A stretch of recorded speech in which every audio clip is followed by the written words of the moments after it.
Hey guys, good morning.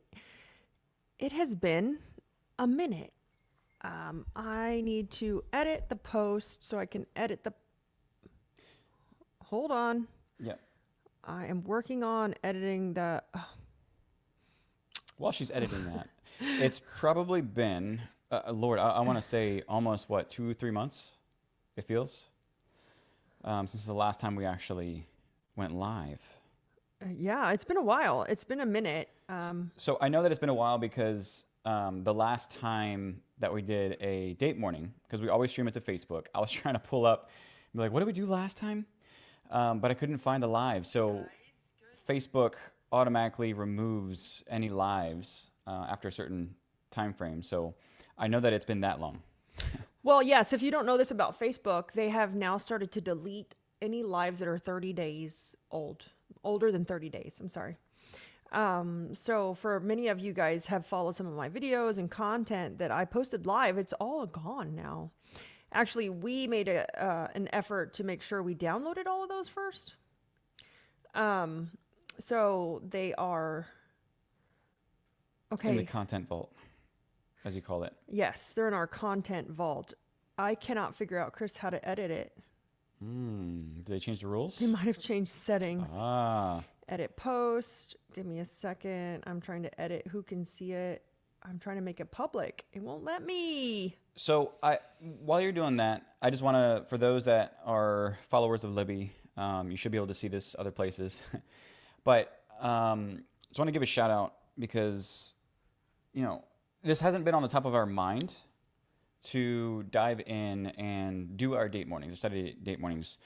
Not because we don't want to, honestly, because we're really driven by it, but just because there was a season of hustle that we were in, and we kind of got focused on other things, but we had people reaching out, and I just wanted to give a shout out to Don and Leonard Phillips.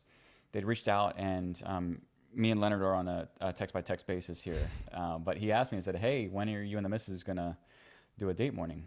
What time?" And I'm like, "That's a great question. I'll figure that out." So, we've been intentional about trying to get back into the swing of things. Again, making sure that it feels right, feels locked in, because we want this to be real. We want it to be, honestly, we want it to be, I say heavy. I want it to be unfiltered. Bring the coffee. Yes. Okay, so I'm going to try to share it here on my profile. It won't let me make this one public. They must have changed the settings. Facebook changes settings all the time. Like I said, any of my past lives or trainings that you saw me do, especially like the CBF group that were live, they're all gone. They've all been deleted. And that's for everyone, every single person. So they've changed a lot of settings. And but anyways, let's get into it. It's been a minute, and we stopped doing them live for a little bit because we were in a different season. It was summer. Yeah. Kids were out of school. Who has kids, right? That were in school, and your life changes when it's summer break. Your business changes when it's summer break. And then, we were making some changes in the company. Me and Chris completely changed roles. Oh my goodness. He's sitting in marketing now, and I'm sitting ahead of ops now for Woot Recruit. So we completely changed roles, and they were not roles that we wanted to go into necessarily, but it's what the business needed at the time. So we changed roles, completely did like a switch on our people. So I would say not that we didn't want to, or at least for me. Oh, I didn't want to. But it wasn't on the top of my radar. Let's just put it that way. But we had some great discussions, we have brunch at Skinny Dogs, have our mimosa and latte, and they know us there. So it's always a great, great feeling to be, at home. But no, just some great reminders and just kind of looking back at myself. It wasn't on the radar, but it's actually very in line with what I'm passionate about, because I do have an artistic side, having played drums and bass. So, marketing has that artistic side of the brain. So I shifted in there, diving in, tearing apart everything and putting it back together. We have a 2-day, we do work parties. So I'm doing a 2-day marketing party, which is basically a complete tear out, cleanup of the department, as we're on a working session live we use Google Meet. But it's great because you're literally there, play by play. Mics are unmuted, cameras, whether they're on or off. But it's like a rapid, let's get it done. Let's book it. Yeah, that's where I'm not a fan of EOS. EOS is so slow. It's like 90 days for a project. I'm like, screw that. Like, let's close for a day. Let's pause for a day.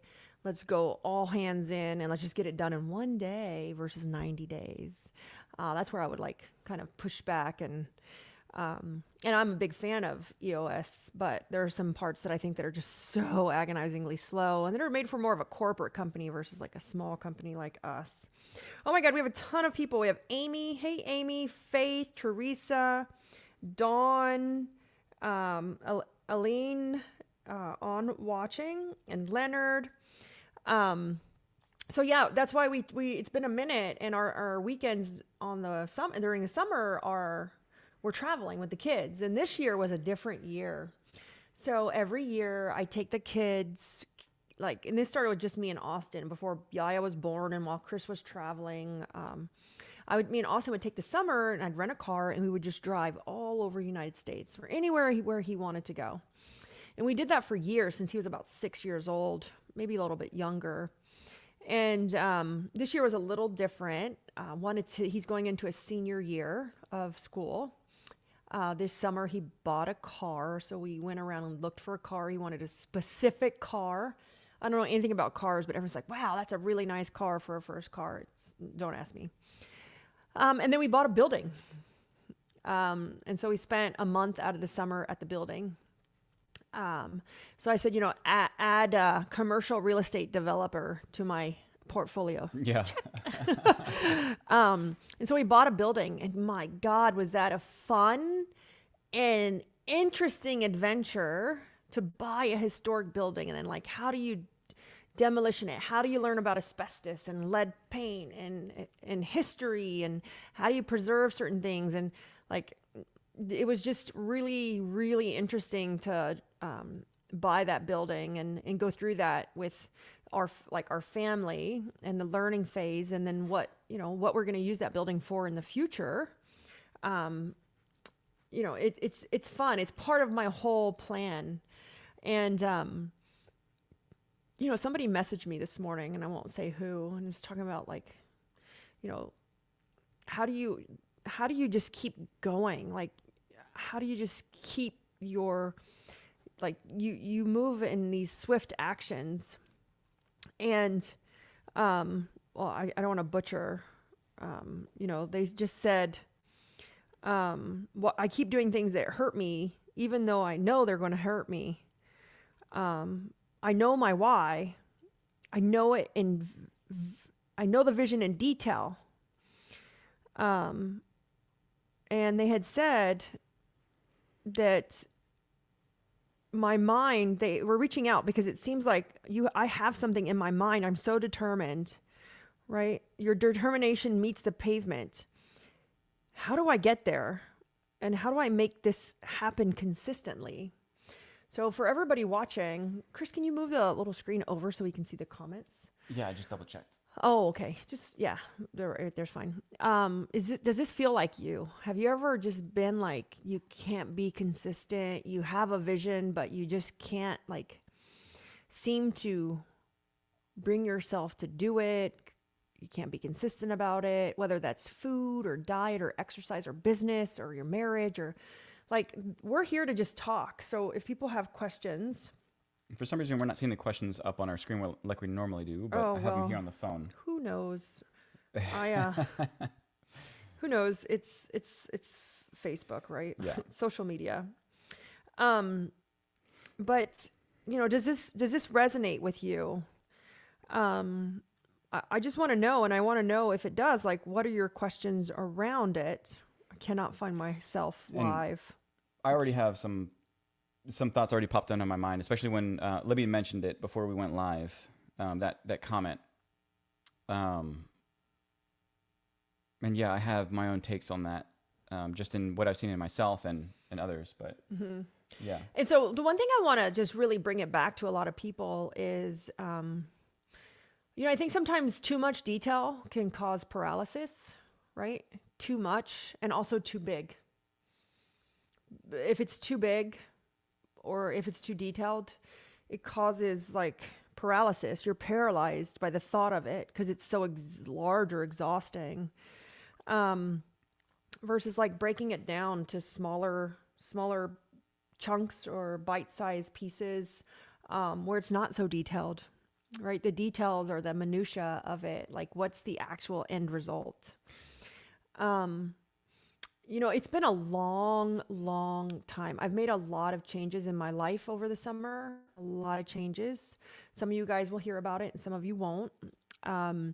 Just like to let some people know, I've stepped out of some things, and you guys will see some things I've stepped out of. I've stepped out of a lot of groups. I've formally stopped coaching, to kind of get myself in line.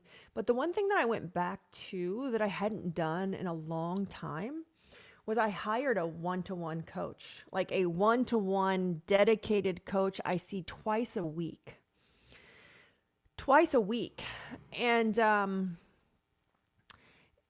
And it was really interesting because I haven't felt this feeling that I have right now in a long time. And I think that we need that one-to-one interaction, even if it's just with like a mentor or a friend or a spouse. It doesn't have to be a coach, right? But I was always so engrossed in like the groups, that I didn't feel heard or seen sometimes or felt. And so it's been a long time since I went to like a really, really one-to-one level. And even the coach I have, he's like, who cares about the numbers? Like, who gives a crap? How do you feel? Like, let's talk about your feeling. Like, what are you going to do to change that feeling? Like, let's change that. And it's just an interesting take because I hadn't done that in a long time. And so for the person that's kind of struggling and thinks that I have it all together, one, I don't. I think it changes at every level. But I think it's the things that you do to get that change, right? If you're feeling overwhelmed or burnt out, you need to change. A statement that was said to me yesterday is if you keep doing what you're doing, you're only going to perform at that same level consistently, right? It's also a sports term. It's like you play to the level of your competition. If you're your own competition, but you're doing the same thing every day, you're going to perform the same every day. And then you wonder why we didn't get anywhere. And so, I'm a true believer that the mind follows the body, right? So what are we doing for like exercise and wellness and food? And then our mind will follow that, the body. But I thought it was really interesting because it's right. I was playing to the level of my own competition of who I was, so I needed a change. And if you're feeling overwhelmed or burnt out, it's not because you need to do more work. That's like the total opposite. You don't need to do more. You just do more of like the insanity. It's that you need to change. You need to do something different. yeah. And I think we talked about that. What that feels like and looks like is that mental unload. Also, if you can't really pinpoint, why can't I reset? Why doesn't it feel like I'm resetting? It's because there's mental markers that haven't been hit, probably because they don't exist. Yeah. So Yeah. somebody asked a question. Dawn said, why does it seem like you don't let anything get in your way? I do, Dawn. I do. But here's the one thing I have done, and I've gotten very good at doing this, is that I have put the bumpers or the people around me to make sure they call me out when that happens. When they're like, Libby, you're full of crap. Like that's excuse. Like, Dawn, is there anyone calling you out on those things? right? So having those bumpers or people in your life and on your team, whether it's your assistant, a coach, a spouse, a friend, call you out, because we can't just always stay in that same state. Call you out. And then the other thing is, and I just saw a post on this the other day from Dan, and as you guys know, I've been in that Dan Martell group for a long time, and I just recently left. I moved on. I actually hired Dan's mentor. And so one of the things I can say that he posted the other day that's 100% true is that we can't let other people's feelings affect us, right? We can't get upset about other people and the way they act. And so you have to ask yourself, like, am I letting other people affect how I react, how I feel, and how I go about my day? I think it was yesterday, he just posted something about it. And it's true. He's one of the people that taught me I can only change or affect the way I work, right? The way I react. And we teach our kids the same thing. Austin's a great example. Yeah. What happened to Austin this week, Chris? Can you tell a story? Oh, With the job. Oh, with the job. Oh gosh. He had an interview at McAllister's Deli. And here's me and Chris, right? We do recruiting. We're like, oh, interesting. When is the interview? Okay, here's what you should wear. Here's how you should ask. Do you want pointers? Because me and your dad might have some feedback.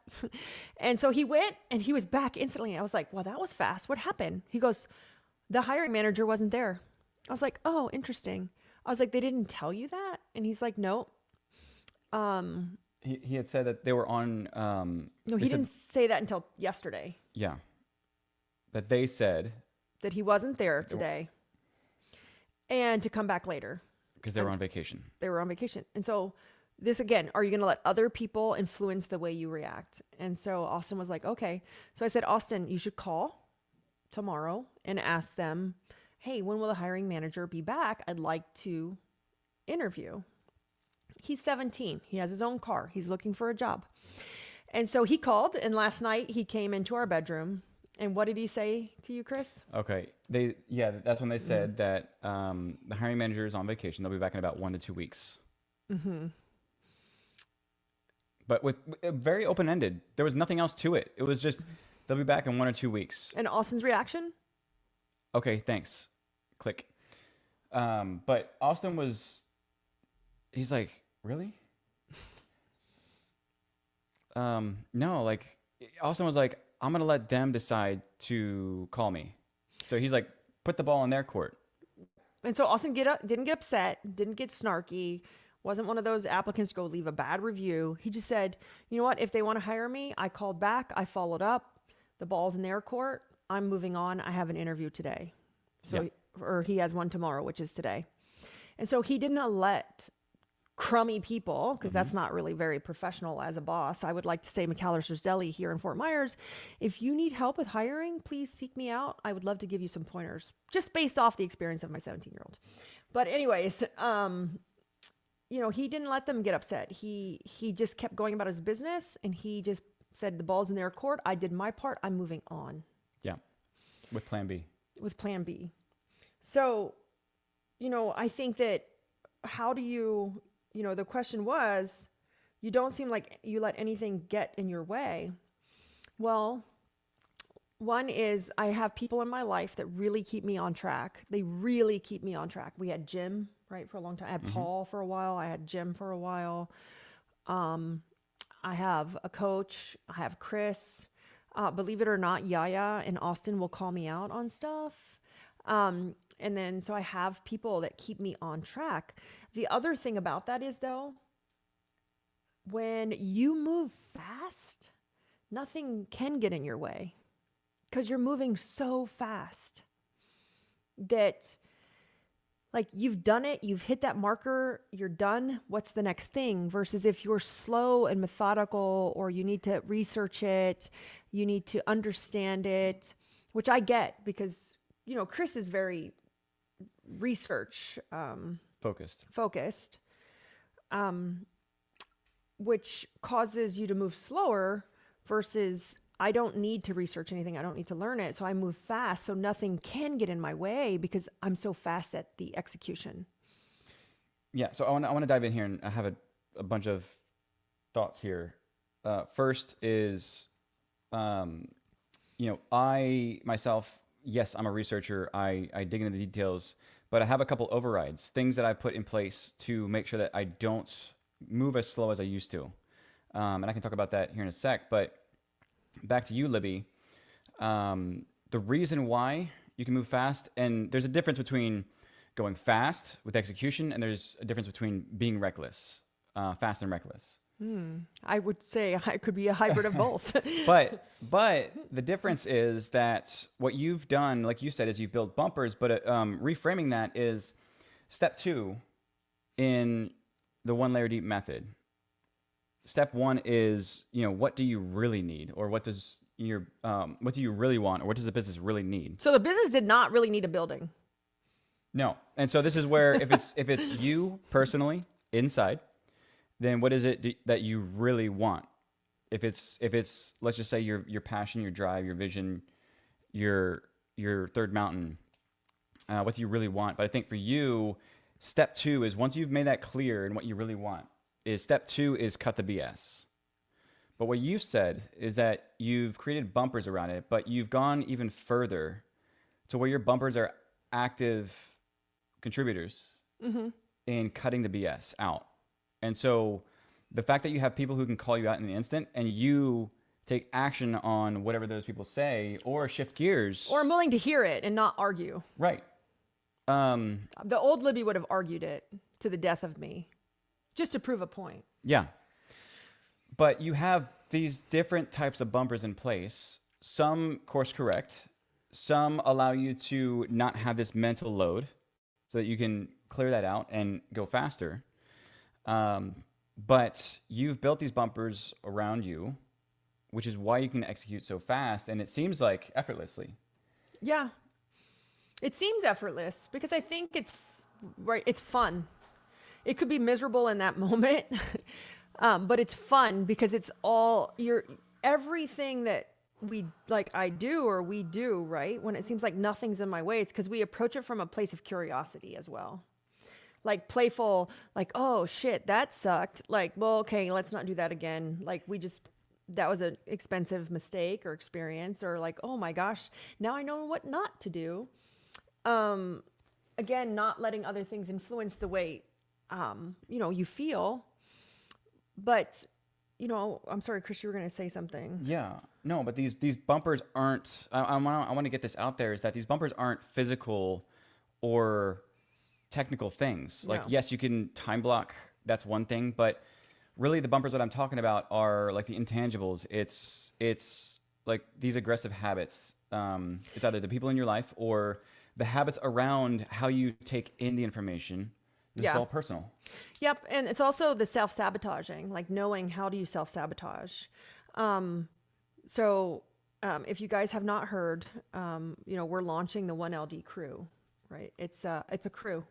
It's something stupid. I'm doing something super stupid, and it's like $99 for the year. And you get access to all of the things I've learned. I'm not coaching. I'm not teaching. I'm bringing people in, or I'm reteaching things that maybe I learned from other people. And it's the 1LD crew. And we'll drop the link in. And at first I thought I wanted to be a coach, and I don't. I love to give, and I love to teach. There's a difference between giving and teaching than coaching. So I have formally retired from coaching, even in CBF, if you guys have not heard yet. I have left as well, and I'm just kind of fulfilling some of my last duties. It was one of the greatest experiences of my life, but I don't want to coach because a coach just asks you questions, right? I want to give and teach, which is completely different. And so we're launching the 1LD crew, which is like a membership to come to the gym, to come to the country club, to learn how to live this way. And I have 3 topics in the crew, and it's you, your home, and your business. And what do you mean you? You, it's mindset. It's like, how does it look like Libby isn't shaken by anything? Well, I'm going to teach you how. I'm going to show you how. home. How do you run your home? How does it look? How's your marriage look? How's your relationship with your kids? And I'm just going to repass on information I've learned in other places or other things and bring in people to teach us that. I'm not the expert. I learned from other experts. And then the business, we're going to work on some, business frameworks that are, just core fundamental business frameworks. But let's go back to the you. When I was designing last night, I'd said, Chris, oh my God, one of the things we need to teach is self-sabotage. One of the greatest exercises we did was how to even draw out how we self-sabotage. Yeah. I self-sabotage myself all the time. All the time. You guys wouldn't think it. All the time. I found the trigger. There's a trigger. And it's an exact phrase that's a trigger. And I tell the coach and I tell Chris and I tell my team and my office, if I say this word, call me out. If I say this phrase, call me out. It's a trigger. You know what the word is? The phrase, guys? The phrase is, I'm not ready yet. It's either I'm not ready yet or it's not ready yet. It is my way of like getting out of something, of taking like I'm not ready yet. So we'll just wait till Monday. Oh, I'm not ready yet. I'm not ready to start that diet. Like I'm not ready to start exercising. I'll do it on Monday. Or, I'm not ready to write that book or launch that new software. And for the love of God, that was my way of procrastinating. I'm not ready yet. It justified it in my head. And so when I was trying to plan, like, how are we going to teach? And I'm bringing in a mindset person to teach us mindset. Because I didn't learn all this stuff myself. I'd be lying to you if I told you I was the expert. But I'm like, I have to teach them the self-sabotaging exercise that me and Chris went through. We made up the exercise ourselves. Yeah. But that was so valuable to do that. So you'll be seeing stuff about the 1LD crew. Guys, you're not even a real, how much I'm going to charge you for the 1LD crew. I'm not even going to charge you. It's a membership, annual. It's stupid. Everyone's going to call me stupid. But if I want to help as many people as I can with this mindset of one layer deep, money cannot be the barrier. It cannot be the barrier. If I truly want to give and I truly want to change and teach, I realize that money cannot be the barrier for anyone who's willing to want to learn. And so you're going to see more about it, but it's literally $99 a year for the first 100 founding members. So I'm excited. You guys are going to help me create it. You're going to see people we're bringing in where I learned mindset techniques, how to work on my marriage, relationship with my kids, even to the physical aspect of how does your home influence your business? And it does. And so we're taking it back to like, even like living simple. Like, what are some shortcuts we can do to like just live simple? Yeah. The phrase that we always use is simple luxuries. Yeah. And so I'm super excited for it, but let's go back to self-sabotaging. I learned those and I asked Chris and the coaches to like call me out. And once you learn and you see those triggers, you don't even need to be called out because you see it. And Chris will hear me like, I will do it in a minute. Because I was going to say, I'm not ready yet. And I'm like, I don't know. Like, you'll stop yourself and you'll notice that you run faster and faster and faster and faster when you remove the self-sabotaging tendencies you have. And they go deep. They go deeper than you think. But the beautiful thing about it is if you set up the right boundaries first, you ask for permission from the people that you can trust to hold you accountable, in these times. When I say trust, I mean somebody who's not going to stupidly call you out and call you an idiot. They got to be supportive in some aspect. But, tee up the people you can trust to hold you accountable. It's these types of moments where it's incredible how I don't even have to say it anymore. But the fact that you hear the literally those words in series and you catch yourself instantly, even before you comes out of your mouth. And so, Amy said, Dawn, she's listening to us. So for like Amy and Dawn and Leonard and, Teresa, Faith, everyone who's listening right now. Hey, Marvin's here. Hey, Marvin. I have to say that you can't do it by yourself. I have a great team around me. And that whole, like, Michael Jordan couldn't win a championship by himself, but when they built that team, he was unstoppable. That is literally the way I feel. You can't do it by yourself. You have to have people around you that support you and understand you.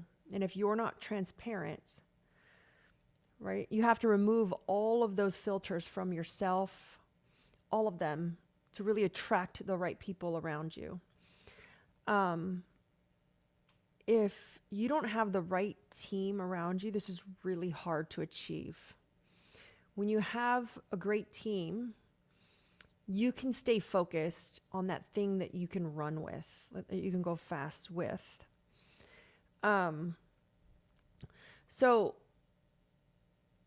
it's just, who do I have? Who's the team? Who are the people in my life around me? It's really important when it comes to that topic, because I can't do this by myself, any of it. So if you don't think that I have imposter syndrome sometimes, then like it just changes at every level. Like it changes at every level. When I bought the software, when I bought Paul out of the software, like I hid from the world for like 3 months. You didn't see my face, but you guys didn't know that because the team rehashed content and videos and reels, and they did things to look like I was still there. But I was hiding from the world because I was like, how am I going to run a software by myself? I don't know I've never done this before. I only have ever done it with a partner, and that partner didn't want to work with me anymore. And it wasn't personal, like we parted ways. He wanted to do something else. We still get along. But the imposter syndrome just like tore me down. I hid from everything. And luckily at that time I had Jim, who was our COO, and Chris and Marilyn, my assistant, to like really just check on me. How are you doing? Like, great. Like they would go back to like archives and videos and posts to like help keep like the company going and the marketing going, because I headed marketing. And then, then the second time that happened, I had a software with someone and I bought him out and I bought the code. Second time was so much easier because I understood the process and I didn't hide from it. I leaned into it. And it taught me a lot. But the first time we do anything is scary. Yeah. Like it's scary. And Leonard had asked a question. For me, it's that I have too many ideas. I'm never sure how to attach it. I understand eating the elephant one bite at a time, and I've never understood that phrase, and I would never eat an elephant, by the way. I think, one, they would taste horrible, but I would never eat an elephant, but that's a whole other topic. But I understand what you mean. I just become paralyzed by the size of the goal.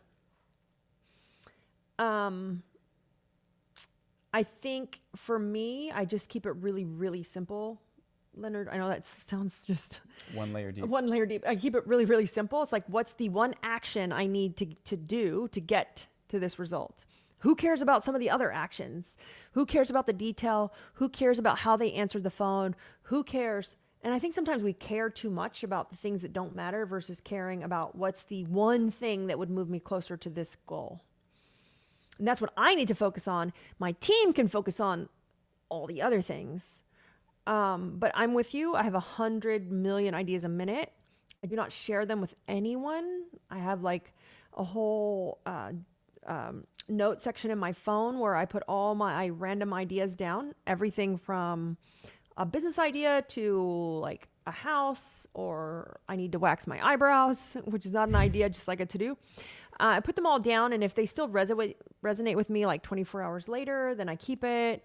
And then I'll sit there for a quarter. Like a whole quarter of a year, they sit there. And if that's still like a super sexy or exciting idea, then I'm like, okay, like let's move on that. But typically, like that kind of like some of those things just go like, I think it's if we take action too fast on certain ideas that causes burnout. But then you also have to realize what's a great idea when it lands in your lap, right? So what's that great, it's not even an idea, the great opportunity. So an opportunity is different than an idea. right? Opportunity saying, hey, I want to partner with you because I have this idea and you could make it better. That's an opportunity. Hey, there's this building and it's a great price. It'd be a steal. Opportunity. An idea, hey, I want to start another software. That's an idea. And so realizing what's an opportunity versus an idea, opportunities, you move much faster, like because you're willing to be open to that opportunity, where ideas, because you're building them from the ground up, are extremely slow. Yeah, and I think one thing that is super helpful in this case is because if you think about an idea as yourself and you take action on it by yourself, then I think that's where it can be disastrous And exhausting. and exhausting. But Libby, for you, I'm, I guess, more or less the checks and balances. I'm the objective thinker who can at least talk through the ideas as they come. Mm-hmm. And I know you have a process, a mental process or framework you go by, which is to sit on it For 24 hours. 24 hours. Ask my husband. Yep. And I always say, even if I don't care what he has to say, I do care, because he's always going to give me like a very neutral oh my God, the word slipped my mind. He's going to give me some neutral feedback. But just me saying it out loud to ask him the question makes me take it back in a different way. And then I'm like, oh my God, that's a horrible idea. Or, oh, wow, that actually sounded pretty good. Yeah. Let's see what Chris says. As I'm actually verbally asking him out loud, I don't like message him the ideas or email him the ideas. I want to verbally say them out loud and put them into the world so I can hear how that sounds. But I sit on it for 24 hours. 'Cause typically, if it's sparked by something that's like motivation, motivation burns out. Just like when we go to a conference and we come back and we're like, yeah, and then 3 days later, we're like, we didn't achieve anything. Crap. I feel defeated and depressed because that was motivation. Motivation is temporary, right? Where if it's an idea driven by passion, are you still excited about it 24 hours later? And then that's when I bring it to Chris and ask him. So I have like a whole little decision-making framework in my mind that I go through because I am impulsive and I can be erratic. I can be extremely disruptive, but I've learned how to manage myself so that I'm not disruptive to the companies. Yeah. And on the topic of like taking action on something you're passionate about, and the whole elephant biting it down into one bite at a time. I think that also, again, back to the one layer deep is, I think it's just taking it very, very small. I talked through with little Bill recently. He had some ideas for the building, for the basement level, and he wanted to, he really got interested in it, and he was very passionate with this idea, and he wanted to like go all in. And like, great. Let's pause right there, and let's go ahead and talk about it. And so he went and talked about it. And what I ended up doing was I broke it down into smaller steps, and I explained to him. And I said, this is fantastic, and I'm not dismissing it at all whatsoever. But the very first thing you need to do, again, I'm all about small wins, is that you need to get small wins to get past the idea, this feeling of defeat. But you need small wins. And the way to achieve that is through proof of concept. Yep. And so can you explain what proof of concept is for anyone who doesn't know it? 'Cause I said that word yesterday or the other day and someone didn't know what it meant. Yeah. So the proof of concept It's a software term, by the way.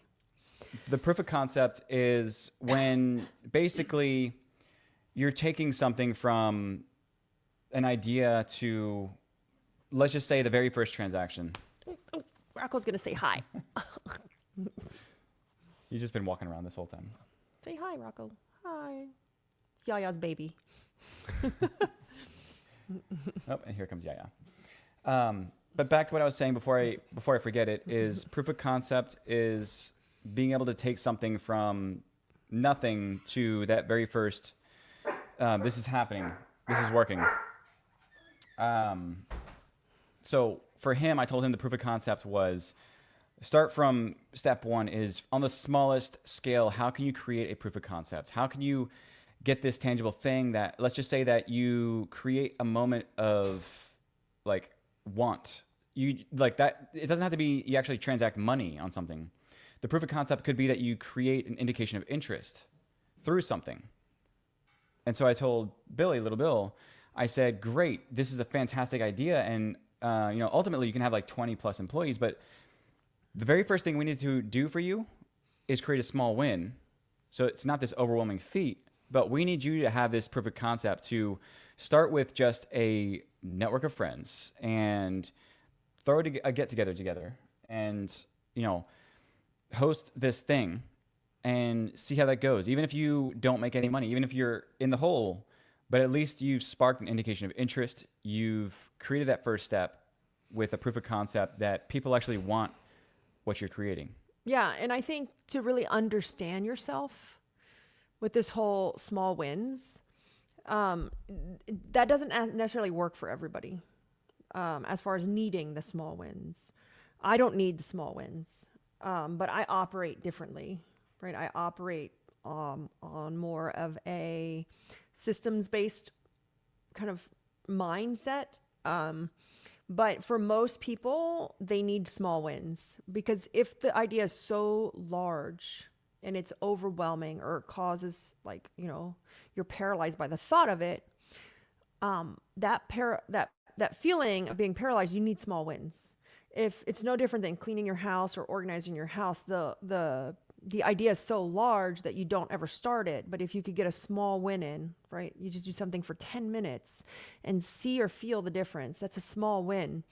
Same thing happens in business. When our goals are so large, like, oh, I want to be $10 million, but you have no clue how to get to there, like ever. But what's a small win that you could win, a small thing you could win that would get you one step closer, right? To that feeling, or even to the proof of concept. But for me personally, I don't need small wins to make me feel that way. Yeah. But I would say the majority of people do, because a lot of people on our team, a lot of people on your team, Chris needs small wins. Mm-hmm. Like Billy, our 27-year-old, he needed that feeling, and it motivated him more and more to get up and to do something without anything in return. So it's like that. Will those small wins motivate you to the point of like, I'm excited to get up and do this, no matter if I make money from it or not, right? Because eventually you'll make money from it. And so you just understanding how you operate in your brain, right? The difference between the mind and the brain are so different. And understanding how your mind works and saying, hey, you know what? I do need that. And being okay with saying that. Like, I need wins. I need words of affirmation to keep me going. And then letting your employees know, or your partners know, or your spouses know that that's what motivates you to keep going, or to get out of bed excited. We had that discussion many years ago. Many years ago. Yeah. It's really important, and to notice that in your employees, because if not, you'll lose employees. That is the fastest way to lose employees, especially in the office, because the office is hard, is always knocking them down, or always giving them more and more and more when they haven't felt a win. Like just the smallest tiny little win keeps them going and keeps them motivated and engaged to come back. And so you have to ask yourself, am I allowing my team to encounter these small wins? Because if my goal is so big and they don't see the end, they're never going to feel like they're winning. Just like you never feel like you're winning at reaching your personal goals. Yeah. Yeah, give them a taste of that milestone. And so here's the thing, though. People will fight back the small wins. It's like, oh, that's being nice, or is that cuddling, or is that... No, it's filling the bucket they have, right? And helping them with their own mindset, to let them win. Let them win at something. Who cares how big or small it is? So, but it's already there. Mm-hmm. This is the thing too, is the small win is already there. You're just not recognizing it. No, you're not recognizing it. That's why I said, let them win. They're doing it, right? But you're not recognizing it. So it's like recognizing what could a small win be, right?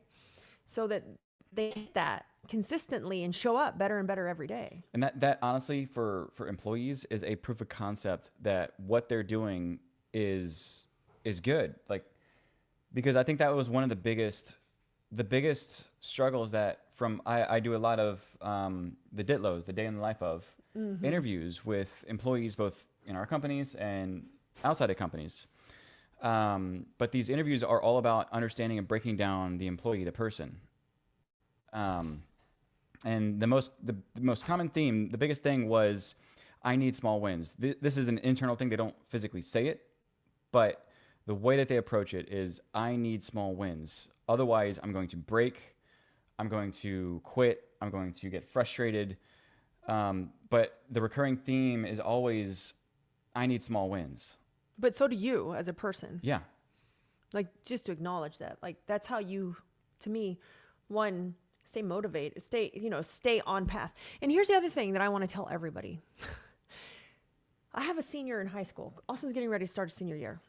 And everything from the freaking newsletter that just showed up in the mail to the school, to the emails, it's all about prepping them for college. What do you want to be when you grow up? And it's so much pressure. It's like, they have to decide. Don't you remember this when you guys were in high school? Like, you have to decide what you want to be when you grow up. Pick this one thing. And here's the thing. It's the same thing in business with entrepreneurs. You can change what you want. Like, if you're like, this is our goal, and then 3 months later, you're going to say, you know what? Scrap that. I want to do this instead. It's okay to pick something that you're passionate about right now, but that doesn't mean you have to be passionate about it forever. So I think that's one thing where people say, man, I'm determined and I don't let nothing get in my way. I'm picking things that motivate me right now. I know what my bigger picture is, and I'm hoping those motivations lead to that. But I'm picking the things that I know motivate me right now, not versus like this giant dream that's super far away, because it could change. Yeah. It could change, just like with kids in college. I think the statistic is an adult changes a career, not a job, a career 4 to 5 times in their lifetime. And so you have to think to yourself, man, maybe my passion, my why, will change 4 to 5 times in my lifetime. And it's okay. But I think a lot of coaches and mentors and like books that we read say, pick your why, pick your passion, and that's it. That's not true. Like, it will change. And so I also think that your why, here's the thing, is that thinking about vision and your greater passion is, I'll be honest with you, you never get it right the first time.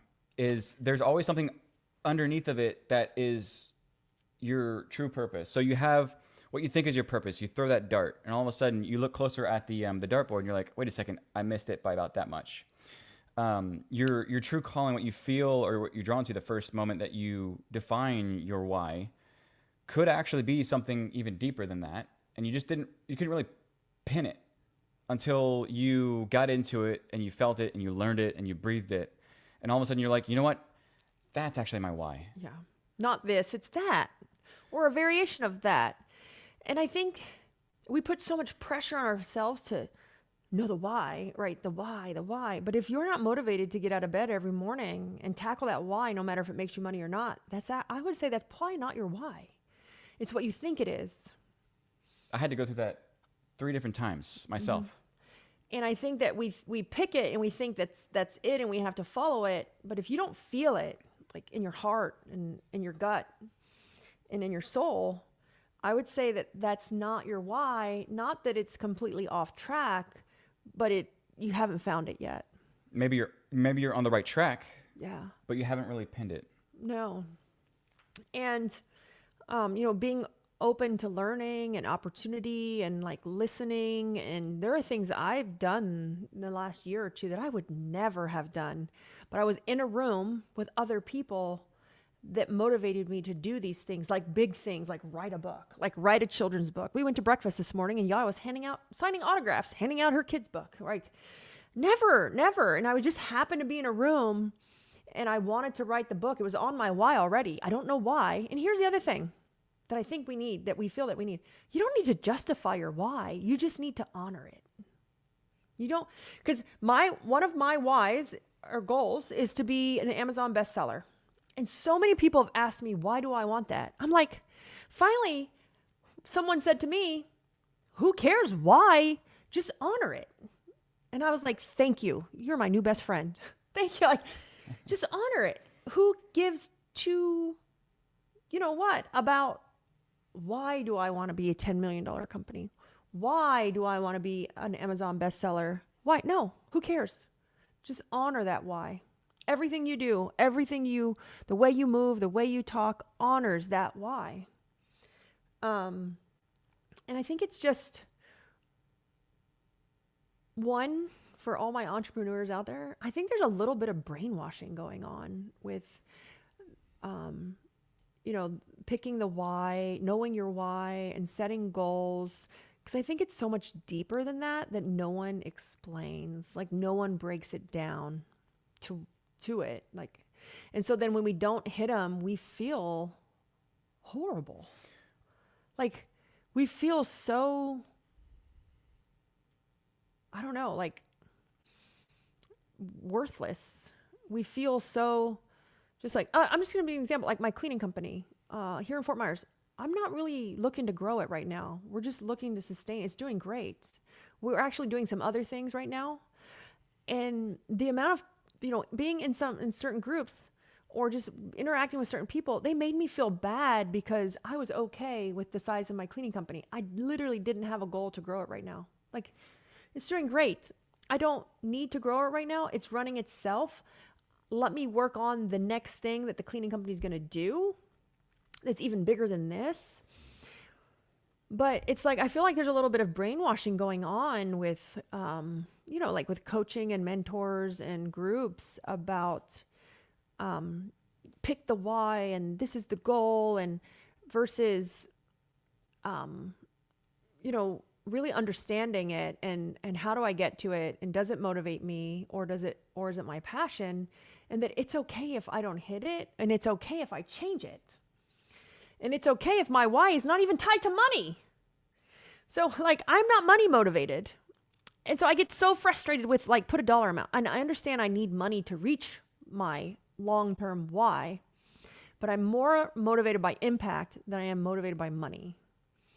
So if I can, I don't know. I have a whole different frame of view when it comes to, so like, I'm a big fan of Vivid Vision, but I'm on my like third or fourth version of it, and I've changed it and I've learned how to do it. And you should revise your vision every year because it changes. But, and I'm a fan of setting certain kind of goals, but not in the traditional sense. Yeah, I was going to say, one thing that's even worse is for those that, set a vision and they set a goal and they're working with people, but they're on track, they're on par to keep at pace with these goals. But the problem is that they keep going without looking back, like you said, with the Vivid Visions. Is people, because it's such an exhaustive process to look at it and visualize it and figure it out, is that people leave it, once they create it, they leave it and they keep it as if it's absolute truth, as if it's the Bible. They follow it with absolute truth and just say, this is the next step, this is the next step, this is the next step, this is the next step. But they don't take their heads out of the water to see that the further down the path they go, they realize, oh shoot, I'm off track. Yeah. Until you feel exhausted inside, and you're like, but I'm doing everything that I'm supposed to be doing. Or until life gets in the way. Somebody dies, you get sick, you get hit by a hurricane, and you don't reach that goal, and you feel like doo-doo. Because the social media stigma, our industry stigma, whether you're home service or whatever you are, puts so much emphasis on oh, did you reach your goal? What's your goal? Oh, well, tell me what your revenue is. Or like, and I get revenue's important, profit's more important, but then it makes you feel like crap when life gets in the way, and then you're like, oh. So like, one of the biggest, most humbling experiences of my life was Hurricane Ian. Yeah. We were a $2 million cleaning company, and I went to zero, right? And we had to rebuild completely. And then you're you're around people who are like, I would fight with myself saying, but I'm supposed to be at this revenue, but I'm not, I'm over here. And to just understand that happened for a reason, then with all your other friends are at this revenue and you're like, man, I suck. and you fight with yourself internally. But life happened to me and there was very little I could do about it except for learn from it and just actually say, hey, you know what? This is where I'm supposed to be right now. This was meant to be. As hard as it was and as much as it sucked, I think that if we would have kept going that way, I would have been a really horrible company to work for because I was so money motivated. And it wasn't even that you were money motivated, but you were goal motivated. Yeah. And it just started to tear you apart. Well, yeah, we were building a company that was just churning and burning people and customers and money, but we were 2 million, but you hit the goal. So it's just something to look at, right? Just like Leonard said, he loves this because they taught their kids the same thing. College is not the all and be all. Well, neither is setting your vision or your goals. You could set your goals and wake up tomorrow and say, scrap it. Let's go back to the drawing board. That's a true, that makes me excited to wake up and I'm like, oh, guess what? Something else is exciting me. Let's change it. And I think it's fun. But my whole point is, just like with our kids going to college, for all the entrepreneurs, setting your goals, setting your why, it's not set in stone. So it's okay to change it. Change it. And if it doesn't motivate you to get out of bed every day, then I would go back to the drawing board. Maybe you're close to the why, but maybe you haven't found the third mountain yet. Maybe you're only on the second mountain. And so I think that there are clues to figuring out if this really is the thing, or to simplify it the furthest you can is, we've said before that in moments of delirium come your really kind of like your greatest work. Because in those moments of delirium, exhaustion, where all you can do is run on what's really inside of you, I think that's where you find the things that actually matter.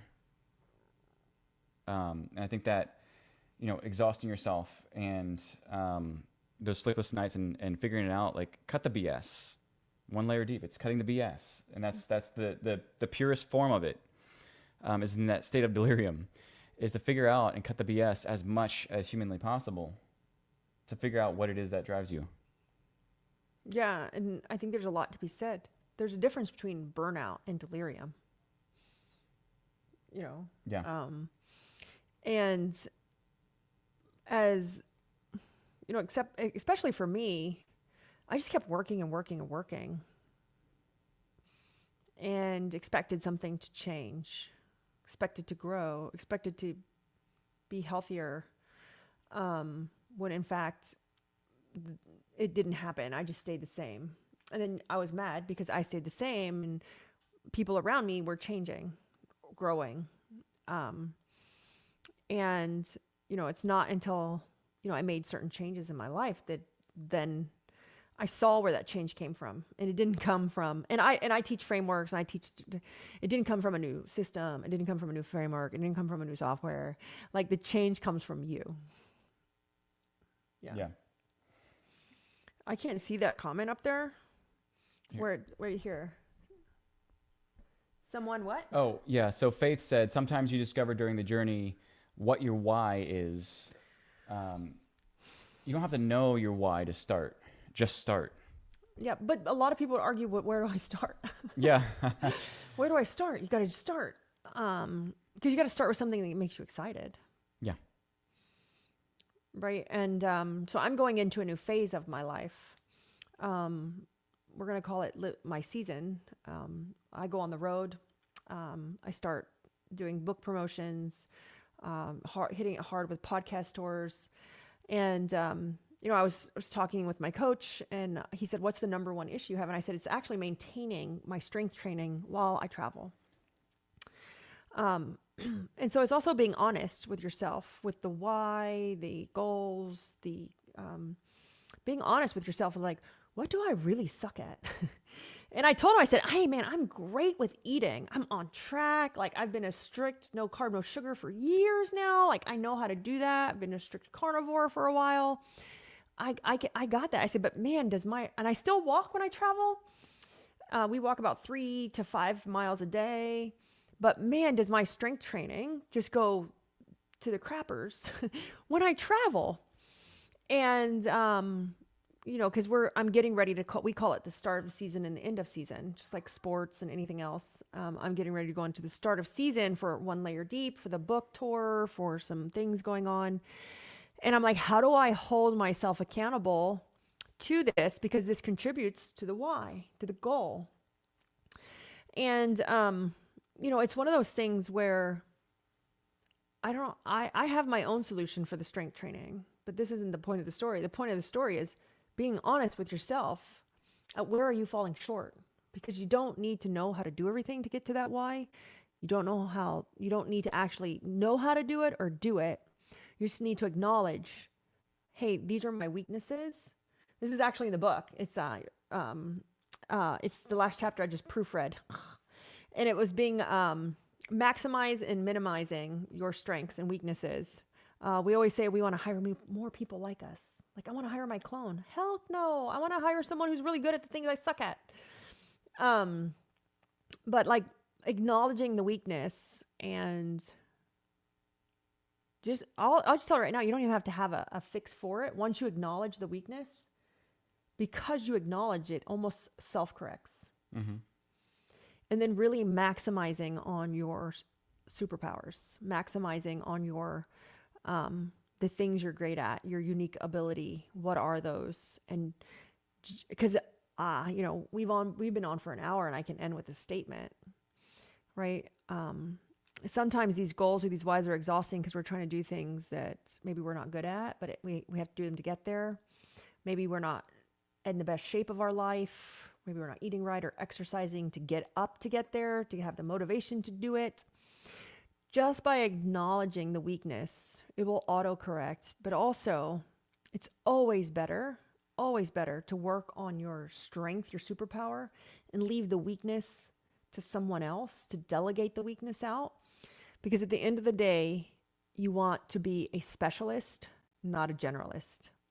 And if you work on that weakness and leave your superpowers at B, like at bay, you're going to just be a generalist. And you're not going to be that true unique ability, the thing that you're great at. If you're not sharpening that and staying in that zone, you're just going to be a generalist. Yeah.